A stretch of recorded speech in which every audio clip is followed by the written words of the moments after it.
The next example I want to look at is straight from the textbook. So again, this is section 6.6 on improper integrals.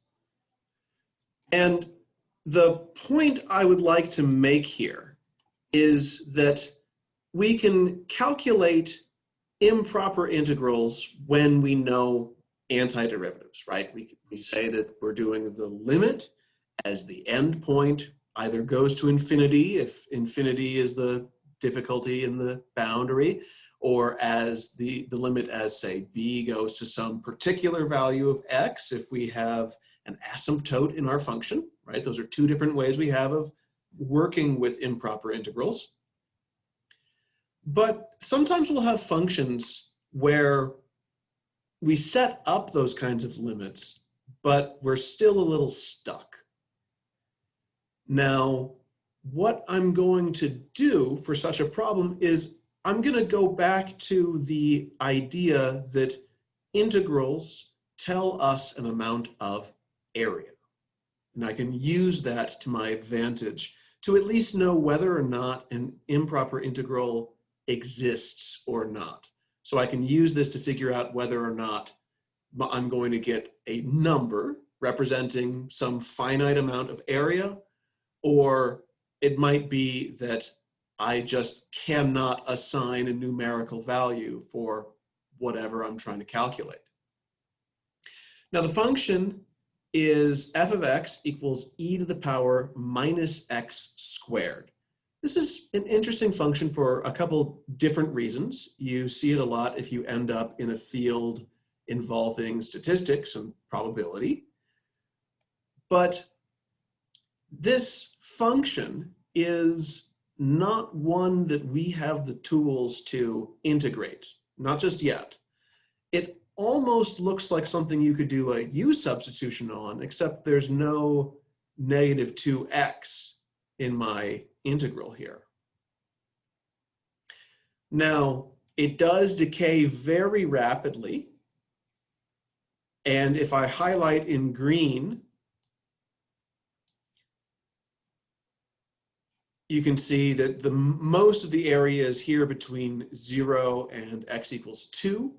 And then going out from there very, very quickly.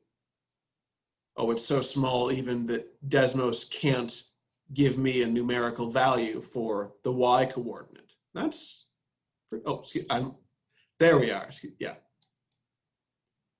So very quickly, it just says, well, I can't tell the difference between that and the x-axis.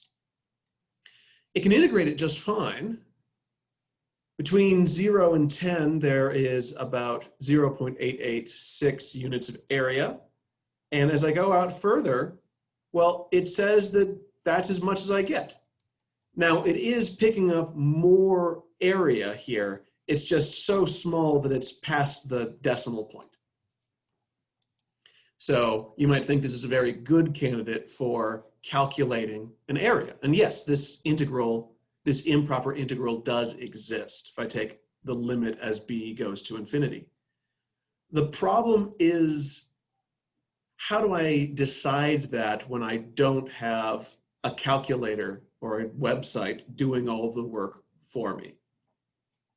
So e to the power minus x squared does not have an antiderivative in terms of the elementary functions that we use to build up all of the antiderivatives for this class. So I can't write this antiderivative in terms of polynomials, sines, cosines, logs, other exponentials.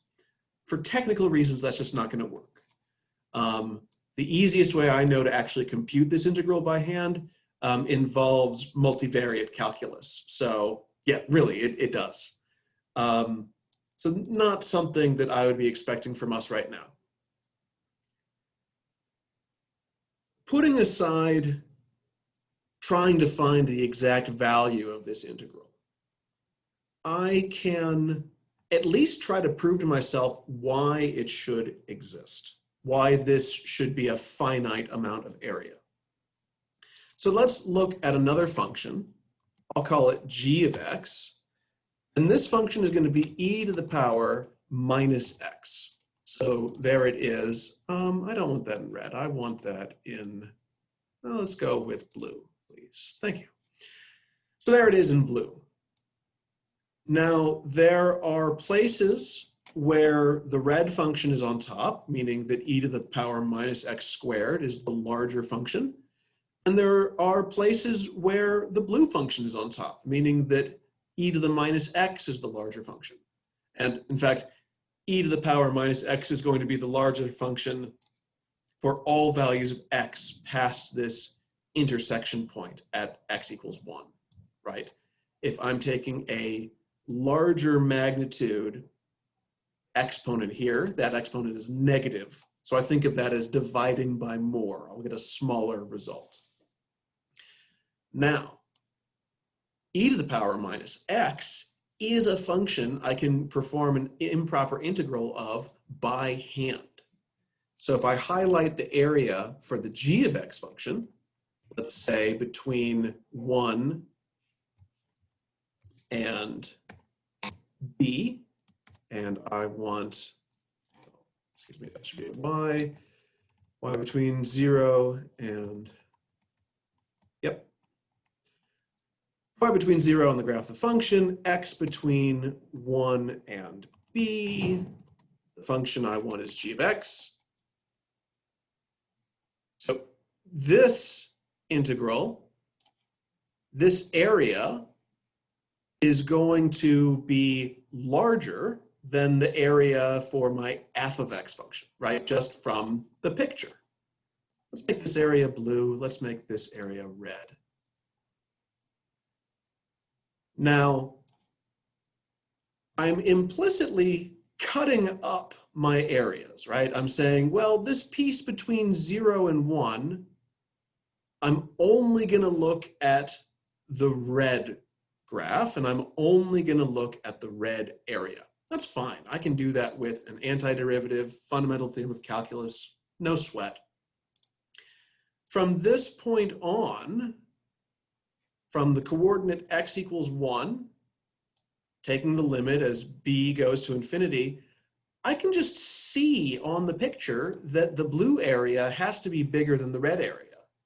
So if the blue area is finite, then the red area also has to be finite.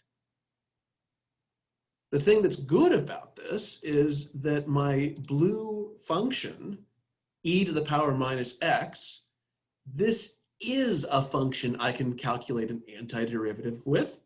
So I can use fundamental theorem of calculus, and I can take the limit of that just working on paper.